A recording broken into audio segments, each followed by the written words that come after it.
오늘은 3월의 넷째 주입니다. 3월의 넷째 주 하나님 말씀 보시겠습니다. 오늘은 하나님 말씀 히브리서 5장을 보시겠습니다. 히브리서 5장 11절부터 14절까지 말씀입니다. 저 개인적으로도 아주 좋아하는 말씀인데요. 히브리서 5장 11절부터 14절까지 제가 봉독해 올리겠습니다. 멜기세덱에 관해서는 우리가 할 말이 많아도 너희가 듣는 것이 둔함으로 설명하기 어렵도다.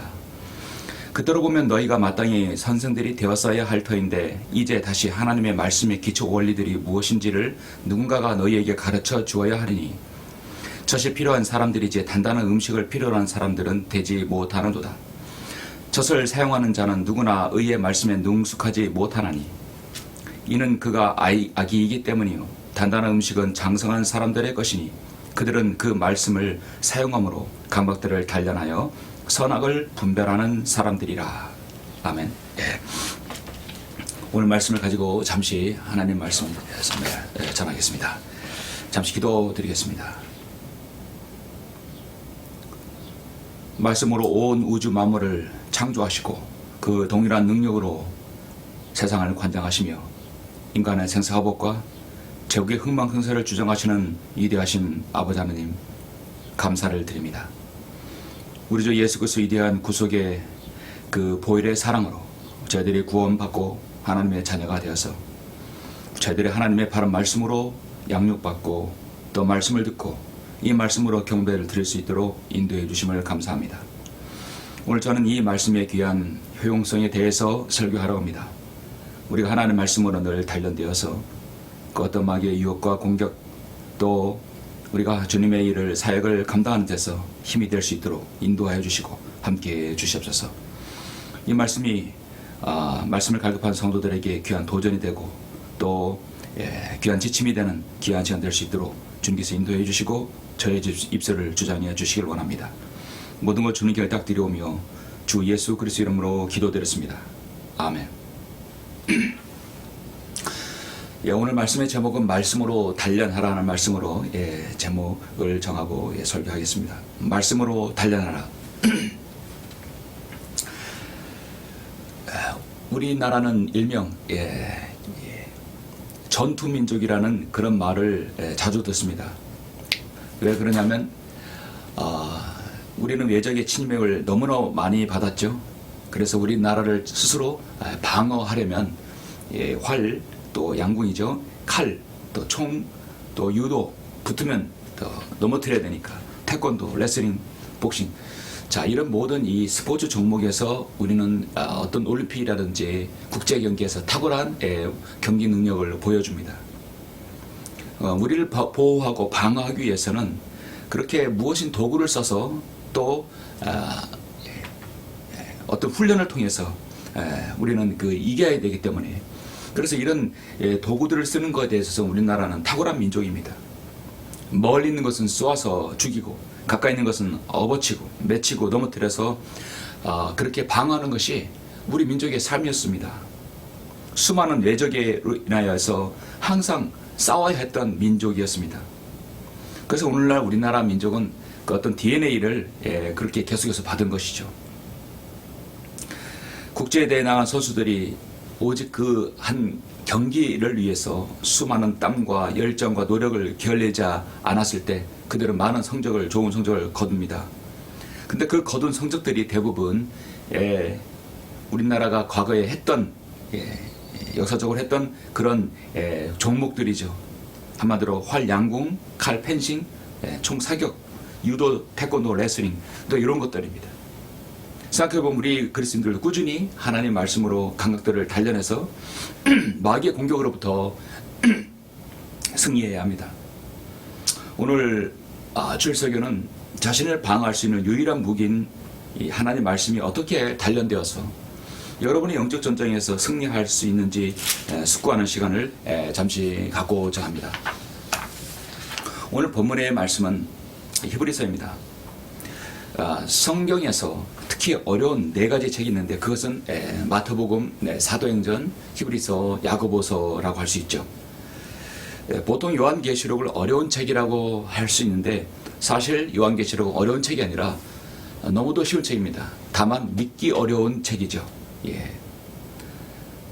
반드시 마태복음, 사도행전, 히브리서, 야고보서의 교리적 측면을 바로 이해하면 요한계시록은 정말 어렵지 않습니다.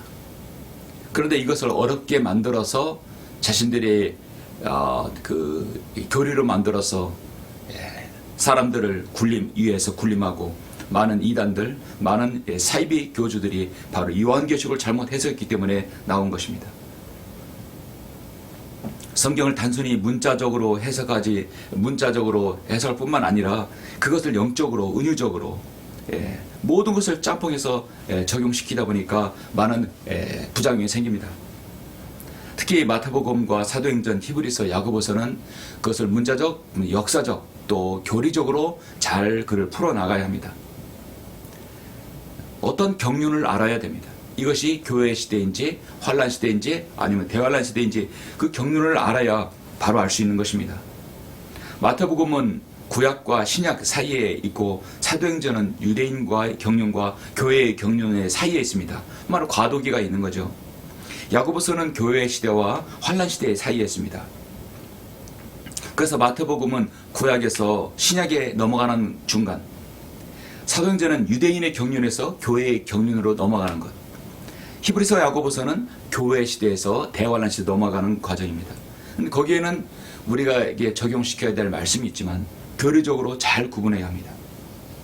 오늘의 히브리서와 야고보서는 동일한 대상어를 향해 동일한 관점에서 전개되고 있습니다. 야고보서와 마찬가지로 히브리서도 교리적 문제 때문에 신약성경에서 많은 혼란을 가져다주는 책이기도 합니다. 그래서 믿음으로 구원받는 우리 그리스도인에게는 좋은 영적 도전을 줄 수 있는 또 귀한 말씀도 있습니다. 바로 오늘 본문의 말씀 5장부터 5장 11절로 14절까지 말씀입니다.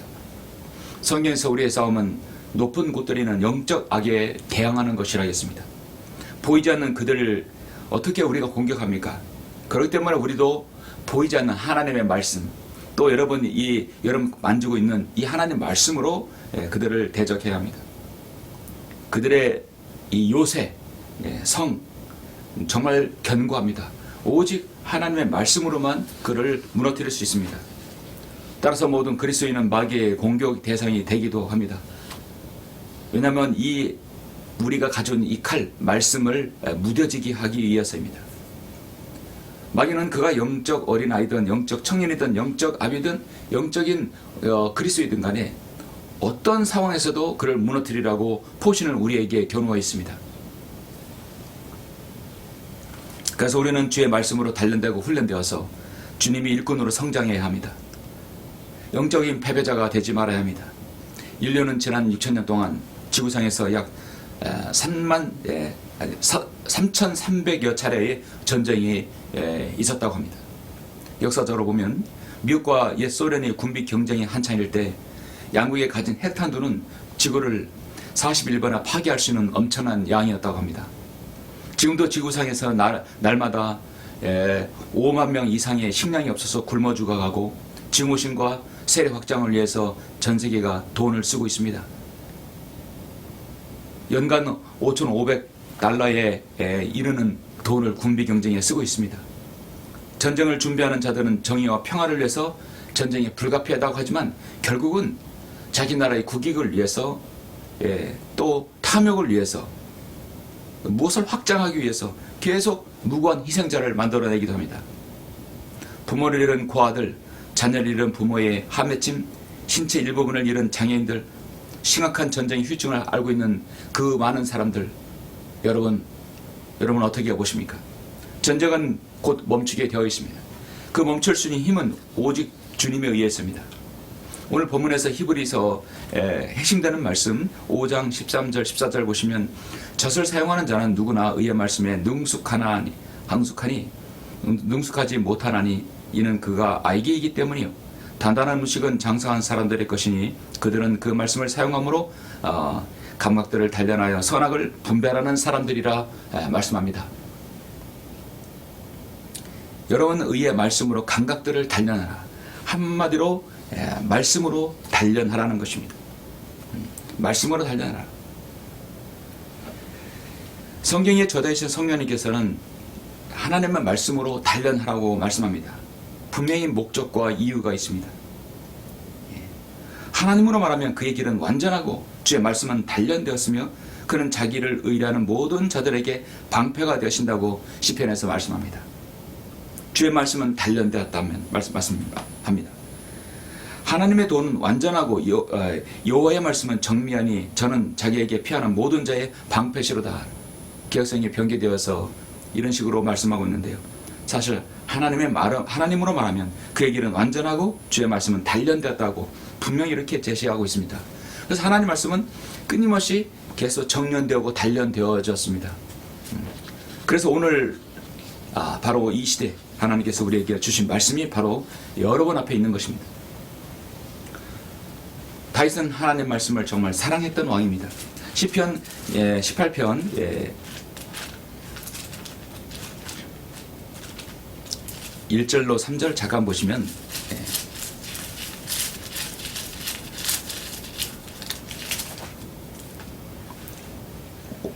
오 나의 힘이신 주여 내가 주를 사랑하나이다. 하나님을 사랑하는 자는 말씀 사랑하죠. 주는 나의 반석이시요 나의 요새시며 나의 구원자시라. 나의 하나님이시며 내가 신뢰할 나의 힘이시요 나의 방패시며 나의 구원의 뿌리시며 나의 높은 망대시니이다. 내가 찬양을 받으시기에 합당하신 주를 부르리니 그래야 내가 내 원수로부터 구원을 받으리라. 하나님께서는 인간을 최고의 어떤 경지를 오를 수 있는 최고의 훈련자십니다. 그 누구도 우리는 하나님부터 쓰임 받으려면 훈련장에서 훈련하고 연단대하고 단련돼야 됩니다. 다윗은 하나님의 사람들을 계속해서 훈련시키고 단련시켰습니다. 신약시대 하나님의 일꾼들은 모두 복음 전파자들이고 하나님께서 그들을 훈련시켰습니다. 철저히 말씀들로 훈련을 받은 사람들은 그들은 주님의 일을 사역을 감당했죠.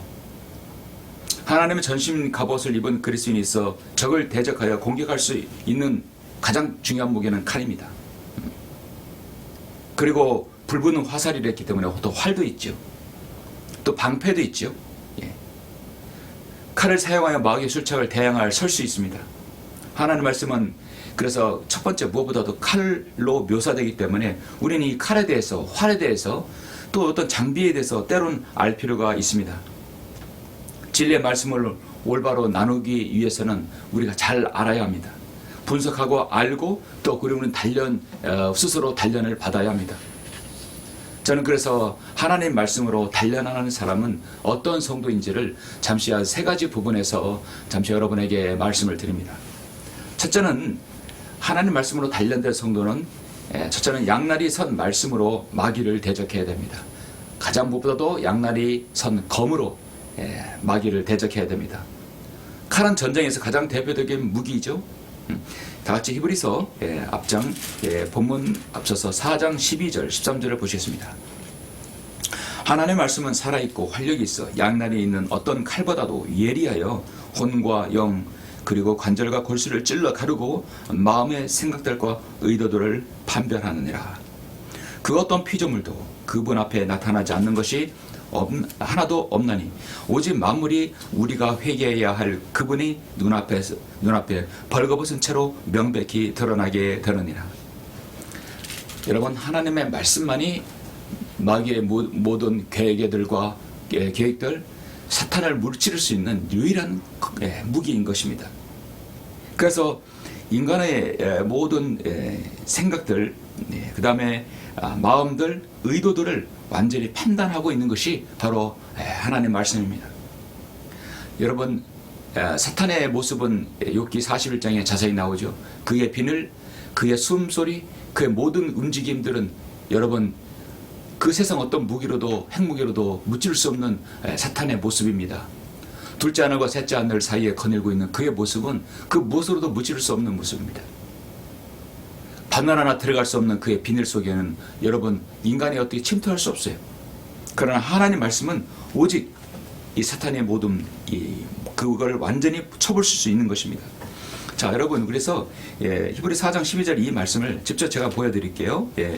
이 말씀을 가지고 어떻게 쳐볼 수 있냐면 자, 욥기 41장을 잠깐 보시면 사탄의 모습이 어떤 모습인가, 그 모습조차도 하나님의 말씀에 앞에는 무력합니다.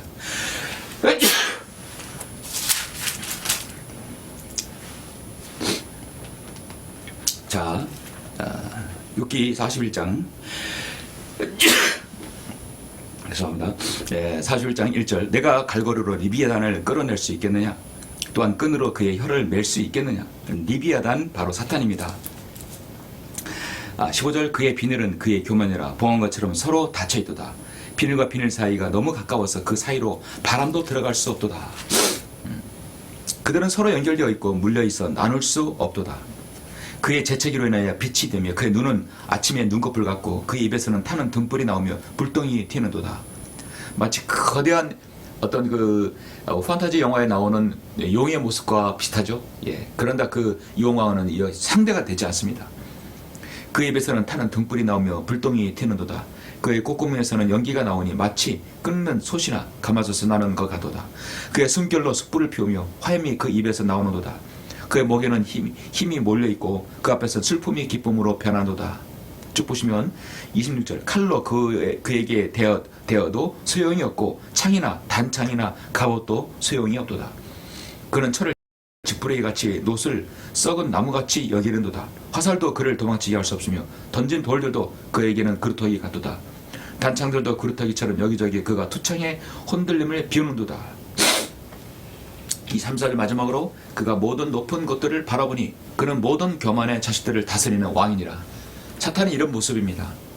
그런데 그 모습을 할지라도 유일하게 이 사탄을 무찌를 수 있는 바로 검이 하나님의 말씀인 것이죠.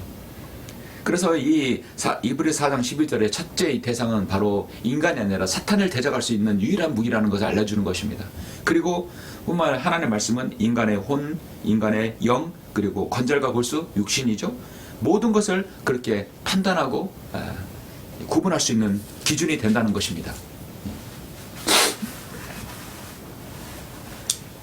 그래서 하나님 말씀은 때론 우리 그리스도인에게 사과와 우유, 꿀, 고기, 망치, 등불, 이렇게 인간이 필요한 5대 영양소를 다 가질 수 있는 것이죠. 에베소 6장 17절에서 보면 에베소 말씀은 인간이 하나님 말씀을 가지고 마귀를 대적하는 그리스도의 전신 갑옷에 대해서 나오지요. 구원의 투구와 성령의 칼, 곧 하나님 말씀이라고 말씀하고 있습니다.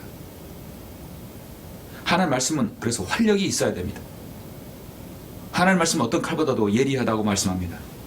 얼마나 칼이 예리하고 날카로워야 여러분 바로 이 사탄의 모든 인간의 모든 의도를 판별할 수 있을까요?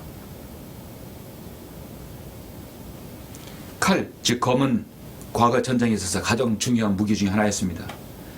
칼은 어느 시대, 어떤 민족에게도 가장 중요한 무기 중에 하나죠.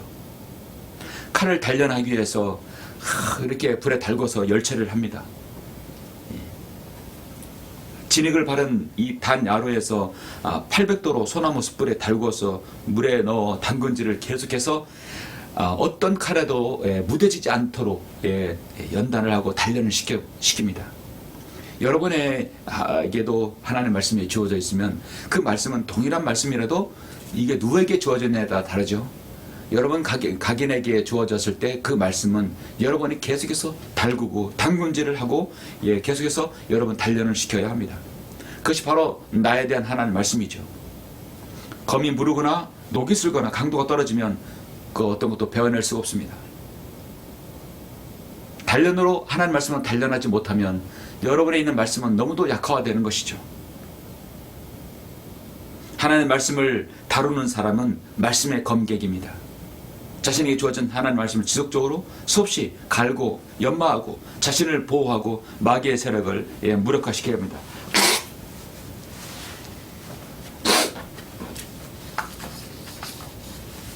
그래서 칼은 최상의 방어이자 최고의 공격의 무기입니다. 여러분에게는 기록된 하나님의 말씀, 영감으로 기록되고 섭리로 보존된 이 하나님의 말씀이 여러분에게 주어졌습니다. 이미 1994년 30년 전에 주어졌습니다.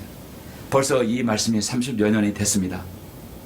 시편 149편 6절에서 그들의 입에는 하나님을 향한 높은 찬양들이 있게 하고 그들의 손에는 양날이 있는 칼이 있다고 말씀합니다. 구원의 투구와 성령의 칼 하나님 말씀을 가지고 우리는 전쟁에 임해야 합니다. 오늘 이브리 4장 12절에서 양날이는 어떤 칼보다도 예리하다 했습니다. 사람마다 하나님 말씀이 주어졌지만 그 말씀은 자신에게 얼마나 예리한가는 여러분이 얼마나 말씀을 단련하느냐에 따라 달려 있습니다. 하나님의 말씀은 여러분의 마음과 생각을, 의도들을 늘 판별해서 우리 행동과 동기를 알게 하고 스스로 뉘우치게 하고 바른 길을 가게 합니다. 럭커 목사님은 늘 하나님의 말씀을 대할 때 겸손한 자세로 대합니다. 그의 책에서 여러 곳에서 저는 그의 기도를 여러 번 읽습니다. 여러분들 언젠간 이 말씀을 들은 적이 있을 것이에요. 아주 중요한 말씀이죠. 우리는 이런 겸손한 자세로 주님을 대해야 할 것입니다. 주님은 내가 어리석고 무능하다는 것을 압니다. 영적으로 말해서 내 머릿속에는 아무것도 없다는 것을 주님은 아십니다. 내가 가진 어떤 지혜나 재능이나 건강, 지식, 이해력도 주님께서 내게 주신 것일 뿐입니다.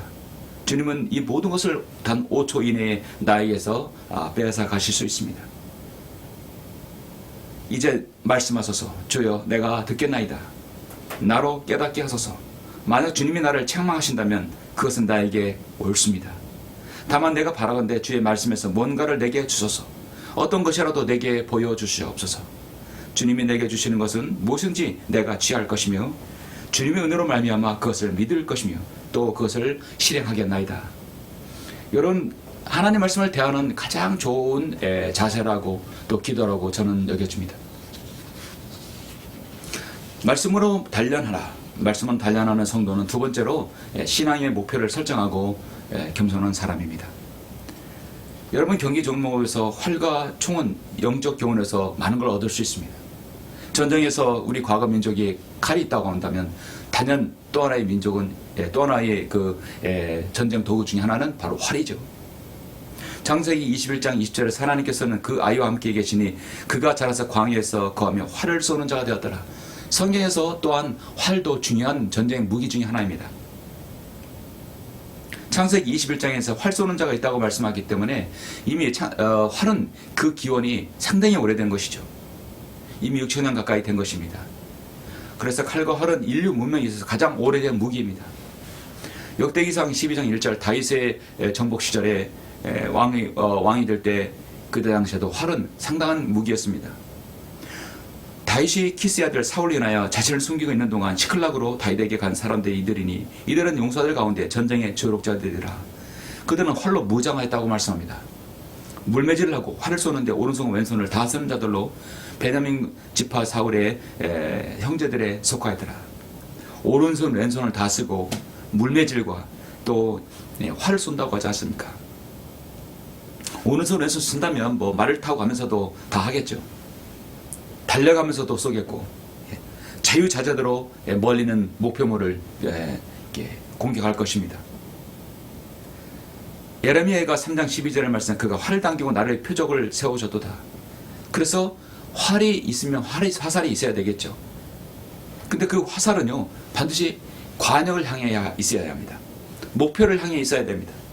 에베소 6장 16절에 보면 모든 것 위에 믿음의 방패를 가짐으로써 능히 너희가 악한 자의 모든 불붙는 화살을 끌 수 있을 것이라. 마귀의 세력, 사탄의 세력들도 분명히 우리를 향해 무엇인가 겨누고 있다는 것입니다. 우리에게 관역을 향해 있다는 것입니다. 여러분의 화살도 관역을 향해 목표를 정해야 됩니다. 후퇴할 수 없습니다. 여러분, 그리스도인의 신앙은 마치 화살과 같습니다. 활실을 떠났다면 되돌릴 수 없듯이 우리의 사역은 계속 전진만 있어야 되는 것이죠. 욥기 4장 6절에서 전능하신 분의 화살이 내 안에 있으며 내 영이 그 독을 마셨나니 하나님의 공포가 나를 치려고 진열하여도다.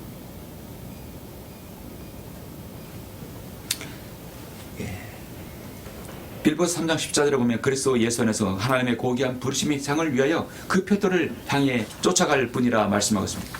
관역을 향해 가야 되는 것이죠. 성경에서 화살은 또 하나의 잘 양육된 자녀들이라고 말씀합니다. 시편 127편 4절 5절을 보면 화살들이 용사의 손 안에 있는 것 같이 젊은이들의 자녀들도 그와 같도다. 화살통에 화살을 가득 채운 사람은 행복하나니 그들이 부끄러워하지 아니하고 성문에서 원수들과 말하리로다 했습니다. 그래서 화살들은 잘 양육된 바로 주님의 자녀들이라고 할 수 있죠. 활에 대해서 한 가지만 더 말씀드리면 그리스도인에 있어서 고난과 역경과 환난은 필수적입니다. 인간적이며 인본주의 생각은 그런 어려움을 인간적인 꼼수로 계산하지만 신실한 그리스도인에게는 그 어려움들을 극복할 수 있습니다. 여러분 활쏘기에 대해서 좋은 교훈을 배울 수 있는 것 하나는 뭐냐면 이렇게 양궁 선수들이 올림픽이라든지 아시안게임이라든지 국제대회에서 그들은 나가기 위해서 국가대표가 되기 위하여 얼마나 많은 노력을 합니까? 그래서 이 활에 대한 종목에 관한 국가대표가 되면 전 세계 1위 금은동을 다 휩쓸 수 있습니다. 수십 년간 우리나라는 계속해서 양궁에 대해서는 세계 최고의 수준을 가지고 있습니다. 국가대표 되는 것이 올림픽 금메달보다 힘들다고 합니다. 그만큼 우리 민족은 활을 잘 쏩니다. 양궁에서 가장 어려운 것은 무엇입니까? 관역을 향해 쏘는데 바람이 불기 때문에 관역을 통과하지 못할 때가 많습니다. 선수들은 양궁을 이렇게 양궁 선수들은 훈련을 하면서 항상 바람의 방향을 체크한다고 합니다. 바람을 이겨내기 위해 선수들은 일부러 오조준을 하는 것이죠. 바람이 이렇게 불면 일부러 바람 부는 쪽을 향해 관역을 향해서 화살이 바람 방향을 타서 관역을 뚫게 되는 것입니다. 바람의 방향을 파악해서 다른 곳을 향해 바람을 날리는 것이죠. 초속 5m의 바람이 오른쪽에서 왼쪽으로 부는 경우 선수들은 바람 방향을 화살 방향을 8.2치에 일부러 쏜다고 합니다. 그래서 결국은 이렇게 확 휘어서 명중하는 것이죠. 맞바람은 화살을 가라앉힌다고 합니다. 그래서 약간 윗방향으로 쏜다는 것입니다. 여러분, 그래서 활을 쏘는 사람은 늘 바람 방향을 계산하는 것이죠. 우리는 바람을 계산할 뿐만 아니라 그걸 극복을 할 수 있어야 됩니다. 그래서 이는 어떤 목표와 어떤 신앙의 목표 설정을 하였다면 그것을 향해서 늘 전진해야 되는데 늘 방해하고 어렵게 만드는 것이 바로 방향입니다. 바람인 것이죠. 그 바람을 이겨내는 것은 신앙에 우리가 성숙하는 데 가장 중요한 부분 중에 하나입니다. 우리는 바람을 계산하고 뿐만 아니라 그걸 극복해야 합니다. 그리스도인에서 목표를 향해 전진할 때 가로막는 고난과 역경, 어려움들 그 모든 것은 여러분 우리가 극복해야 할 대상인 것이죠. 그렇게 함으로써 우리가 목표를 향해 관역을 향해 맞출 수 있는 것입니다. 말씀으로 달려나라. 말씀으로 달려나는 성도는 세 번째, 우리는 끊임없이 넘어져도 도전하고 일어나야 됩니다. 말씀으로 달려나는 성도는 넘어지고 또 일어나고 다시 일어나서 계속 자신을 단련시켜야 됩니다. 여러분, 유도와 레슬링과 태권도, 권투는 서로 맞붙어야 됩니다. 쌍방 간에 똑같은 조건 아래에서 이루어지는 싸움입니다. 아무것도 어떤 도구를 사용하지 않습니다. 오로지 서로 같은 체중에서 넘어지고 싸우고 붙고 계속 일어나는 것이죠. 잠언 24장 16절을 보면 의로운 사람은 7번 넘어져도 다시 일어난다 했습니다. 악인은 재앙으로 인하여 넘어진다 했습니다. 스포츠 종목에서 유도나 태권도, 레슬링 이런 것들은 한결같이 붙어서 싸우는 종목이죠. 넘어지면 일어나야 됩니다. 다시 일어나야 되는 것이죠. 그것을 일명 겨루기라고 합니다. 대련이죠. 겨루기는 태권도 수련의 기술책의 하나입니다. 그래서 서로 붙어서 누가 먼저 넘어뜨리고 또 그것을 상대를 눌러서 결국 일어나지 못하게 해야 되는 것이죠.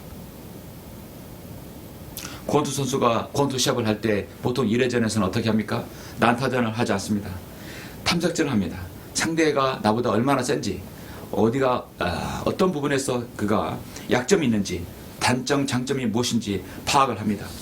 그리고 나서 두 번째로 그와 붙어서 싸우는 것이죠. 우리의 전쟁터는, 마음의 전쟁터는 영적인 전쟁터입니다. 뿐만 아니라 여러분의 전쟁터는, 영적인 전쟁터는 직장도, 학교도, 가정, 교회, 모든 여러분이 거하는 곳이 전쟁터이죠. 사탄은 늘 여러분을 넘어뜨려서 싸우려고 하고, 또 여러분을 다시는 못 일으켜서 그렇게 하게 합니다. 그래서 베드로전서 5장에서는 뭐라고 말씀합니까? 베드로전서 5장 8절에서 정신을 차리고 깨어있으라. 이는 너희의 대적 마귀가 울부짖는 사자처럼 삼킬 자를 찾아 두루 다니기 때문이라. 믿음 안에 굳게 서서 그를 대적하라. 이는 세상에는 너희 형제들도 동일한 고난을 당하는 줄을 아미니라. 그러나 모든 은혜의 하나님 곧 그리스도 예수로 인하여 그의 영원한 영광으로 우리를 부르신 분께서 너희가 잠깐 고난을 받은 후에 너희를 온전히 하시고 견고케 하시며 힘을 주시고 확고히 하시느니라. 우리가 어떤 도구를 가지고 싸우지 않는 것, 이런 바로 대련을 해서 싸우는 이런 종목들은 끊임없이 넘어져도 일어나야 되는 것이죠. 나의 실수, 나의 불완전함, 나의 약함으로 인해서 넘어져도 우리는 다시 일어나야 됩니다. 일어나지 못하면 그는 지는 것입니다. 어떻게 우리가 영적 전쟁에서 매번 승리할 수 있겠습니까? 우리 육신의 나약함들, 육신의 욕망들, 탐욕들, 그 어려움들 인해서 우리는 넘어지고 때로는 쓰러질 수 있습니다. 그러나 우리는 다시 일어나야 됩니다. 그것이 바로 말씀으로 단련되는 성도입니다. 성도 여러분, 말씀을 정리합니다. 욥기 23장 10절에서 보면 그러나 그는 내가 택한 길을 알고 계시니 그가 나를 연단하면 내가 금같이 나오리라. 연단되지 못한 성도는 금으로 될 수 없습니다. 오 하나님이여, 주께서 우리를 시험하셨고 주께서 은을 연단하신 같이 우리를 연단하셨나이다. 자, 여러분, 연단이라고 지금 욥기에서 말씀하고 시편에서 말씀하죠. 이 연단을 거꾸로 하면 단련입니다. 연단은 단련이죠. 우리는 단련을 받아야 됩니다. 시편 105편 19절에 주의 말씀이 임할 때까지 주의 말씀이 그를 연단하였도다. 오늘 그래서 본문 말씀은 젖을 사용하는 자는 누구나 의의 말씀에 능숙하지 못하나니. 그렇죠? 우리는 고기를 먹고 장성한 그리스도의 분량으로 자라야 됩니다. 이는 그가 악이기 때문이요. 단단한 음식은 장성한 사람들일 것이니 그들은 그 말씀을 사용함으로 감각들을 단련하여 선악을 분별하는 사람들이라 했습니다. 선악을 분별하는 사람들이 지혜롭고 바로 명철이 있는 사람들이죠. 이런 하나님의 말씀의 기초 원리를 누군가가 여러분에게 가르쳐 줘야 합니다. 그래서 여러분의 전담 성경 교사나 설교자들이 있으면 그 복된 사람이죠. 그렇게 없더라 한다면 이렇게 온라인 방송에서라도 여러분 하나님 말씀으로 단련되고 여러분이 훈련 받아야 되는 것입니다. 성도가 하나님 말씀에 순종하여 성도 자신의 삶을 적용하며 살며 승리한다면 그 얼마나 좋겠습니까? 그러나 여러분, 지난 3년간의 코로나 시대 여러분 교회를 가지 못하고 여러분 모이지 못하고 많은 제약이 얼마나 많았습니까? 그런 제약들 가운데서도 여러분은 끊임없이 하나님 말씀을 추구하고 찾고 여러분 단련되었던 것이죠. 하나님 말씀을 여러분 읽기만 하고 그걸 적용시키지 않으면 안 됩니다. 적용시켜서 여러분의 승리의 것으로 여러분의 승리의 말씀으로 삼아야 되는 것입니다. 사람은 자신을 속일 수 없습니다. 자신도 진리를 들어서 알고 있고 오래 들었기 때문에 성장한다고 착각할 수 있지만 여러분, 사람들은요, 사람이 자신의 마음속에 있는 하나님 말씀이 들어있으면 그 말씀이 자신을 속이지 않도록 해야 합니다. 그러나 너희는 말씀을 행하는 자가 되고 단순히 말씀을 듣기만 하는 자가 되어 자기 자신을 속이지 말라. 말씀이 들어가면 반드시 그 말씀이 역사해서 그 사람을 어떻게든 움직입니다. 그걸 거역하지 말아야 됩니다.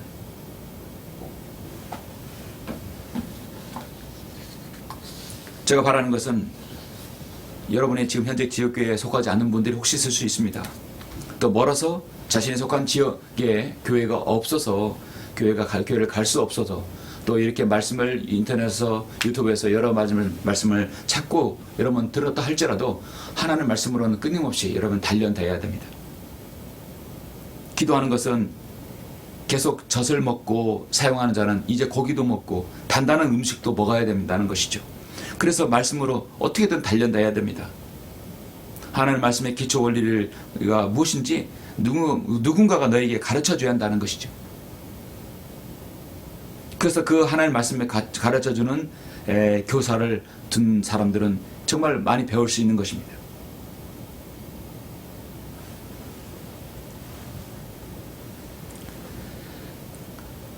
과거의 전쟁을 보면 수많은 전쟁이 있었지만 그 전쟁에서 지게 되면 결국 속박당하게 됩니다. 베드로후서 2장 19절 보면 그들에게 자유를 약속하나 자기들 자신은 타락의 종들이니 누구든지 정복을 당하면 그는 정복한 자의 종이 되는 것이라. 칼과 활과 여러분 이런 도구들 결국 전쟁에서 지고 나면 거기에 종속받게 되는 것이죠. 그러므로 훈련되지 않고 단련되지 않으면 그 전쟁에서 반드시 피하게 되는 것입니다. 우리도 여러분 하나님의 말씀을 이렇게 단련되지 못하면 패할 수밖에 없고 마귀의 유혹에 넘어갈 수밖에 없는 것이죠. 그래서 우리는 다시 일어나고 다시 승리해야 됩니다.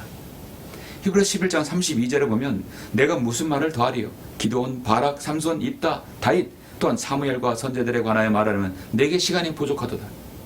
그들은 믿음을 통하여 왕국들을 정복하기도 하고 의를 이루기도 하며 약속들을 받기도 하고 사자들의 입을 막기도 하며 불의 사역들을 소멸시키기도 하고 칼날을 피하기도 하며 연약함 중에 강하게 되기도 하고 전쟁에서 용맹스럽게 되기도 하며 외적들을 폐주시키기도 하였다고 말씀합니다. 모두 다 그들은 자신의 어떤 도구들 그걸 가지고 충분히 단련했기 때문에 그것이 가능한 것입니다. 진정으로 세상을 정복한 사람이 누구입니까? 바로 우리 주 예수 그리스도입니다. 여러분 마귀가 정복하지 않았습니다. 이제 세상을 이미 주께서는 초입 때 오셔서 죄에 대해서 심판하신 것입니다. 그리고 이 땅에 있는 모든 불순종한 자들을 주님께서 정리하시러 이제 재림하시는 것이죠. 우리는 평생에 걸친 전쟁에 있게 됩니다. 육신전 전쟁뿐만 아니라 우리의 영적 전쟁은 우리는 저 셋째 하늘에 올라갈 그 순간까지도 계속해서 전쟁을 해야 합니다. 붙어야 되고 멀리 있는 관역을 싸워야 되고 여론의 말씀의 칼로 단련되어서 싸워야 합니다. 전쟁은 피할 수 없습니다. 이레미야 11장 20절에서 의롭게 판단하시고 속과 마음을 단련하시는 오 만군의 주여. 인간의 마음과 속 영적인 것들을 단련할 수 있는 유일한 것은 도구는 바로 하나님의 말씀입니다. 육체를 단련하기 위해서 운동을 해야 하는 건 당연하죠.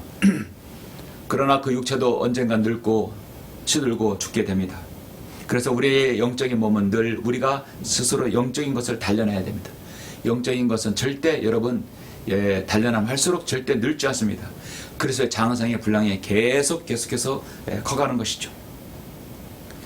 요한계시록 3장 18절에서 내가 너에게 권고하노니 내게서 불러 단련된 금을 사서 보유하게 되고 흰옷을 사서 이 몸으로 너의 벌거벗은 수치를 드러나지 않게 하고 또 안역을 내 눈에 발라보게 하라. 분명히 불로 단련된 금을 사서 부유하게 되라 했습니다. 여러분 단련된 것은요 하나님께서 정련된 금과 은이라고 말씀하고 있습니다. 여러분이 말씀으로 스스로 단련하고 훈련된다면 여러분 어떤 시련에도 이겨낸다면 여러분은 승리할 수 있습니다. 세상에서 그 어떤 군집사에서 구성원에서도 여러분은 승리해서 하나님의 말씀으로 단련해서 이겨내고 목표를 설정해서 신앙의 성과를 이루고 계속 전진해야 합니다.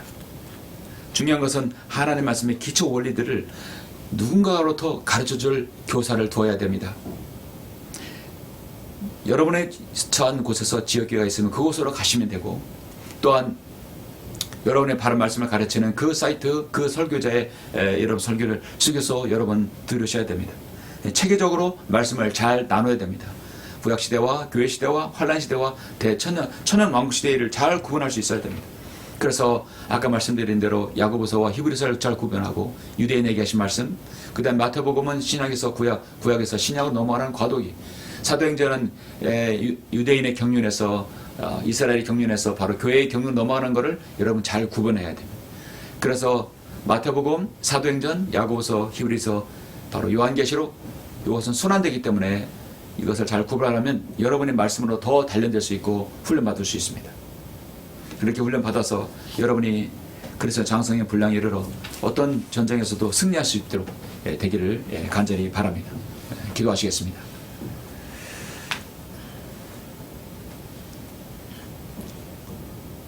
존귀하시고 위대하신 아버지 하나님 감사드립니다.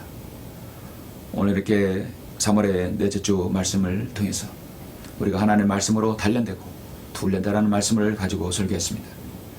이 말씀을 통해서 우리가 그 어떤 영적인 상황에서도 말씀으로 단련되어 마귀의 공격들을 이겨내고 또 주님께서는 우리가 어려움 당할 때 다시 일어설 수 있고 피할 수 있는 길을 예비해 주셔서 어떤 상황에도 주님께 영광 돌릴 수 있는 우리 성도들, 우리 그리스도의 군사들이 될 수 있도록 인도하여 주시옵소서. 모든 것을 감사드립니다. 주 예수 그리스도 이름으로 기도드렸습니다. 아멘.